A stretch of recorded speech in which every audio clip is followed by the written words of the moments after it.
जी मैं मोहम्मद सरफराज आज इंकूबेटर के बारे मालूमात लैके हाज़र हाँ।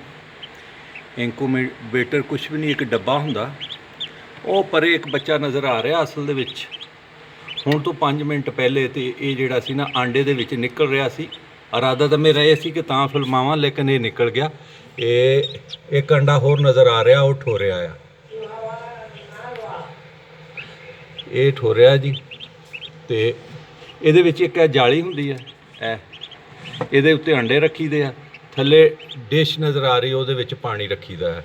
ਇਨਕੂਬੇਟਰ ਦੀਆਂ ਬਸ ਇਹ ਚੀਜ਼ਾਂ ਕਿ ਇਹਦੇ 'ਚ ਪਾਣੀ ਹੋਣਾ ਚਾਹੀਦਾ, ਇਹ ਜਾਲੀ ਜਿਹਦੇ ਤੇ ਅੰਡੇ ਹੋਣ। ਉਹ ਨਜ਼ਰ ਆ ਰਿਹਾ ਥਰਮੋਸਟੇਟ, ਇਹ ਦੇਸੀ ਆ, ਹੁਣ ਡਿਜੀਟਲ ਆ ਗਏ ਆ। ਆ ਵਿੱਚ 2 ਬਲਬ ਹੈ ਔਰ ਇਹਦੇ ਤੋਂ ਇਲਾਵਾ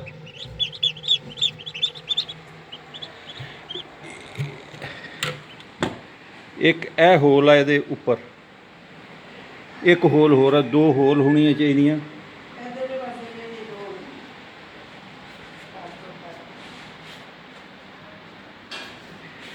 यह नाब थर्मोस्टेट नूं कंट्रोल करने लई, घट वध करने लई ये बाहर लगी है।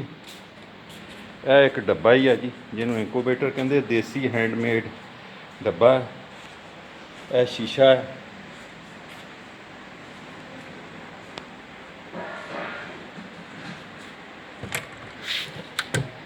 एक ये रखना होंदा थर्मामीटर, ये देखना होंदा टंपरेचर। ਇਹਦਾ ਜਿਹੜਾ ਟੈਂਪਰੇਚਰ ਆ ਉਹ 37.2 ਹੋਣਾ ਚਾਹੀਦਾ ਜੀ।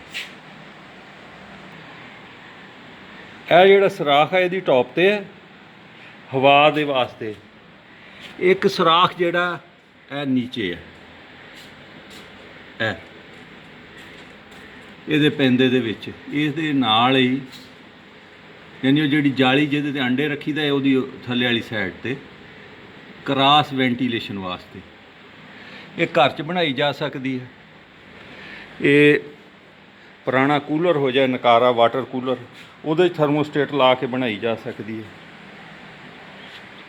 पुराना फ्रिज होवे, थर्मोपोर का कोई डब्बा होवे, कोई गत्ते का डब्बा होवे।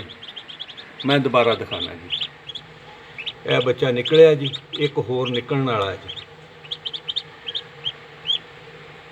ਇਹ ਥੱਲੇ ਨਜ਼ਰ ਆ ਰਹੀ ਆ ਵਿੱਚੋਂ ਦੀ ਉਹ ਡਿਸ਼ ਦੀ, ਉਹਦੇ 'ਚ ਪਾਣੀ ਇਹਦੇ ਜ਼ਰੂਰ ਰਹਿਣਾ ਚਾਹੀਦਾ, ਟੈਂਪਰੇਚਰ ਮੇਨਟੇਨ ਰਹਿਣਾ ਚਾਹੀਦਾ, ਹਵਾ ਇਹਦੀ ਜਿਹੜੀ ਆ ਉਹ ਮੇਨਟੇਨ ਰਹਿਣੀ ਚਾਹੀਦੀ ਆ, ਕ੍ਰਾਸ ਵੈਂਟੀਲੇਸ਼ਨ ਹੋਣੀ ਚਾਹੀਦੀ ਆ, ਥਰਮਾਮੀਟਰ ਰਹਿਣਾ ਚਾਹੀਦਾ। ਇਹ ਮੈਨੂਅਲ ਆ, ਮੈਨੂਅਲ ਦਾ ਗਾਹੇ ਮਗਾਹੇ ਟੈਂਪਰੇਚਰ ਚੈੱਕ ਕਰਦਾ ਰਹਿਣਾ ਚਾਹੀਦਾ ਜੀ।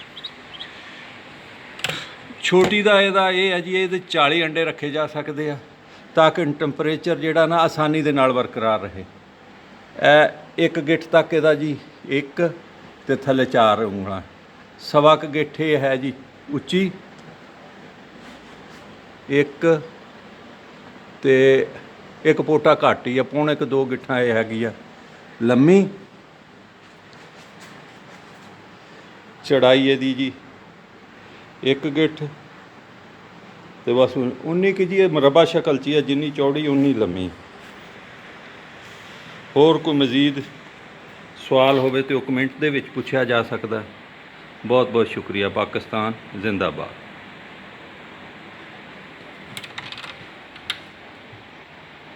वो अंडा एक नज़र आ रहा जी, इंशाअल्लाह ताला घंटे 2 च भी बच्चा अल्लाह ताला दी हिकमत दे नाल निकलिया ना।